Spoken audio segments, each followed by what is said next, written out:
Hello friends, আজ বানাবো লোটে মাছের ললিপপ। হ্যাঁ, শুনে অবাক লাগছে তো? চিকেন ললিপপ হয়, পটাটো ললিপপ হয়, লোটে মাছের ললিপপ হয় নাকি? হ্যাঁ হয়। দেখো, ভিডিওর পদ্ধতি অনুসরণ করে ঝটপট বাড়িতে বানিয়ে ফেলো লোটে মাছের ললিপপ।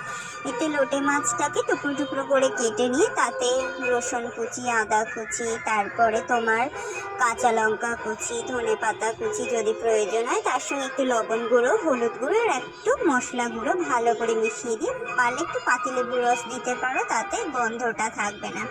ভালো করে মিশিয়ে নেবে টুকরোগুলোতে। এরপরে একটু চিজ নেবে, সেটাকে স্কোয়ার করে কিউব করে কেটে নেবে। তারপরে কিছু কাঠি বা টুথপিক, যেগুলো আমরা ভিজিয়ে রেখেছিলাম, ভিজিয়ে নেবে কিন্তু। নিয়ে একটা করে লোটে মাছের মশলা মাখানো যে লোটে মাছের টুকরো নেবে, তারপর একটা চিজের কিউব নেবে, তারপর আবার একটা লোটে মাছ নেবে, এরকম করে কতগুলো স্টিক বানিয়ে নেবে। নেওয়ার পরে ভিডিওর পদ্ধতি অনুসরণ করে ফ্রাই করে নিয়ে খুব সহজে বাড়িতে বানিয়ে ফেলুন লোটে মাছের ললিপপ।